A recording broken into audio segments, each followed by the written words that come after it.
પાદરા તાલુકાના ગામેઠા ગામે 71 માતાના મંદિરે 20 જોડાના સમૂહ લગ્ન, રક્તદાન કેમ્પ અને રાત્રે લીલુડો માંડવાનો કાર્યક્રમ યોજાયો. પાદરા તાલુકાના ગામેઠા ગામે આવેલ 71 માતાના મંદિરે દર વર્ષની પરંપરા મુજબ આ વર્ષે પણ ભવ્ય સમૂહ લગ્નોત્સવનું આયોજન કરવામાં આવ્યું હતું. આ પ્રસંગે કુલ 20 જોડાએ વૈદિક વિધિ મુજબ લગ્ન કરી નવી જીવનયાત્રાની શરૂઆત કરી. આ સમૂહ લગ્નોત્સવનું આયોજન ઘનશ્યામ ભુવાજી દ્વારા કરવામાં આવ્યું હતું. કાર્યક્રમ દરમિયાન સમાજ સેવાના ઉદ્દેશ્ય સાથે રક્તદાન કેમ્પનું પણ આયોજન કરવામાં આવ્યું હતું, જેમાં યુવાનો અને ગ્રામજનો ઉત્સાહભેર જોડાઈ રક્તદાન કરી માનવ સેવાનો સંદેશ આપ્યો હતો.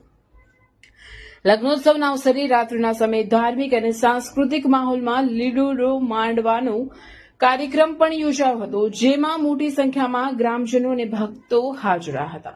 દર વર્ષની જેમ આ વર્ષે પણ ગામેઠા ગામમાં સમૂહ લગ્નોત્સવ ધામધૂમથી અને ઉત્સાહભેર ઉજવાયો હતો.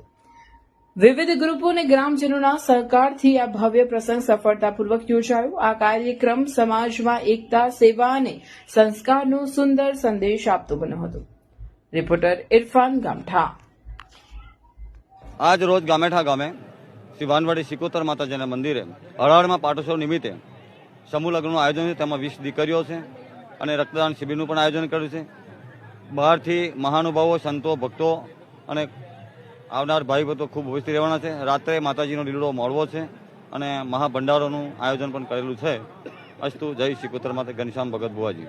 આજે 8મી માર્ચ વિશ્વ મહિલા દિન નિમિત્તે દર વર્ષે વહાણવટી 71 માતા મંદિર ગામેઠાએ વાર્ષિક પાટોત્સવ થાય છે. એ નિમિત્તે ગયા વર્ષથી વિશ્વ હિન્દુ પરિષદ, પાદરા પ્રખંડ સેવા વિભાગ અને વહાણવટી 71 માતા મંદિરના સંયુક્ત ઉપક્રમે ગરીબ અને જરૂરિયાતમંદ જે દીકરીઓ છે એ લોકોના સમૂહ લગ્નનો પ્રારંભ કર્યો છે. ગયા વર્ષે 12 દીકરી હતી, આ વર્ષે 20 દીકરીઓ છે. આખા હિન્દુ સમાજમાં કોઈપણ જ્ઞાતિ જાતિના ભેદભાવ વગર સમાજની દીકરીઓ એ આપણી દીકરીઓ છે એ ભાવના રાખી અને સમૂહ લગ્નનો પ્રારંભ કર્યો છે. આ નિમિત્તે ખૂબ મોટી સંખ્યામાં લોકો ઉપસ્થિત રહ્યા છે. અમારી પણ સમગ્ર હિન્દુ સમાજને અપીલ છે કે આવતા વર્ષે પણ વધુ હિન્દુ સમાજની જરૂરિયાતમંદ દીકરીઓ આમાં સહભાગી થાય. સંતો પણ ઉપસ્થિત રહેવાના. પૂજ્ય નૌતમ સ્વામી, ગુજરાત સરકારના પુરવઠા મંત્રી પણ રમણભાઈ બપોર ઉપસ્થિત રહેવાના છે.